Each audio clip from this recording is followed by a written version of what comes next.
Hello and welcome. This is a presentation on exercises 8 and 9 from the homework on how one would go about using project control.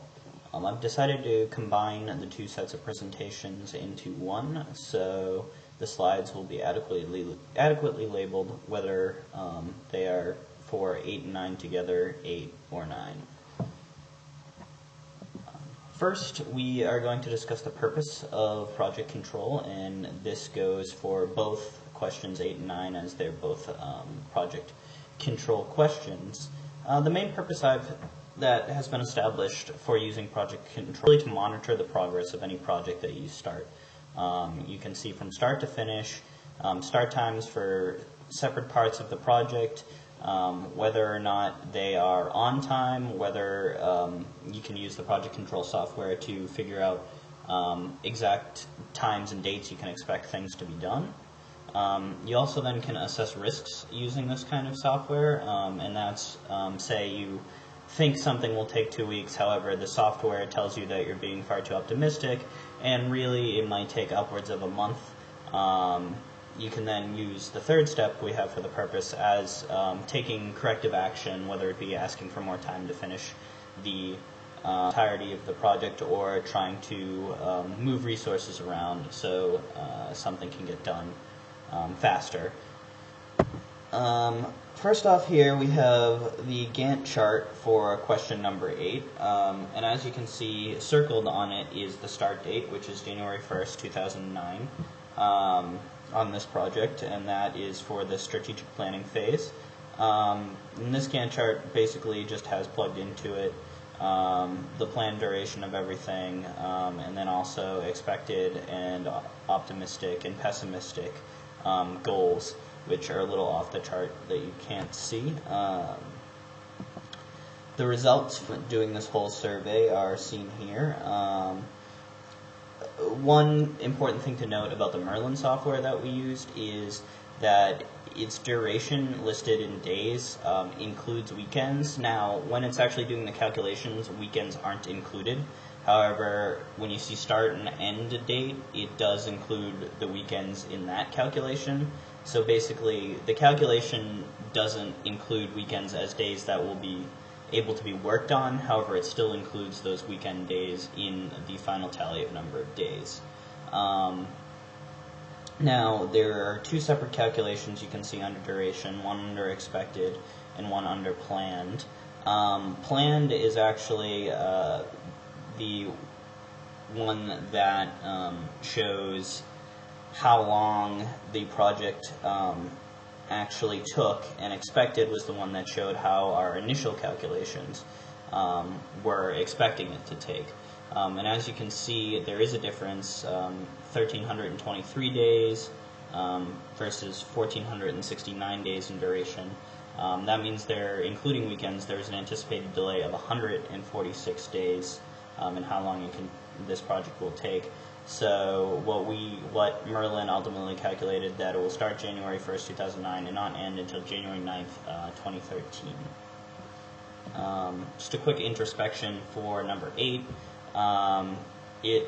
Using the project control software, Merlin to be specific, we were able to figure out if the initial estimates are accurate, and as we saw, there was an anticipated delay at the end. So throughout the project, not all of our estimates were exactly accurate. This then gives managers the ability to adjust mid-project. So if you were a manager looking at this and saw that it was going to take longer than you expected, again, you might be able to move resources around to try and keep the project on track.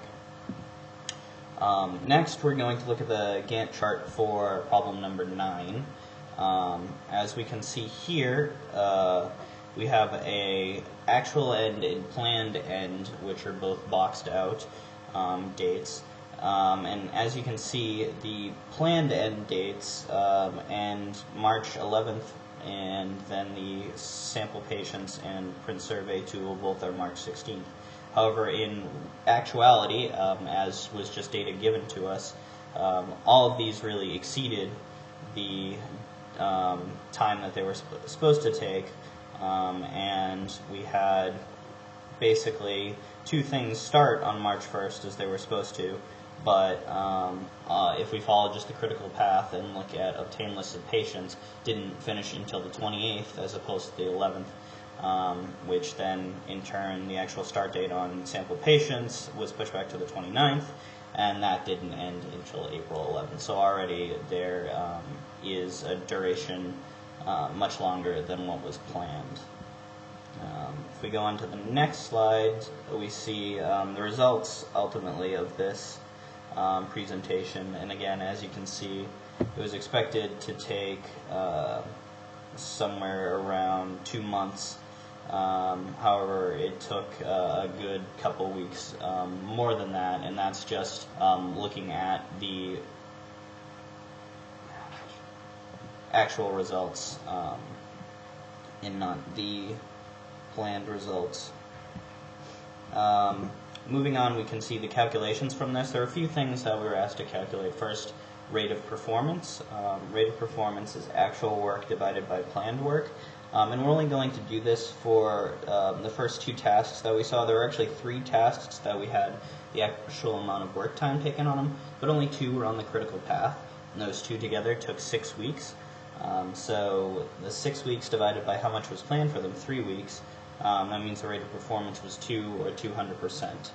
Then we calculate the project end, which is planned duration times the rate of performance that we calculated above.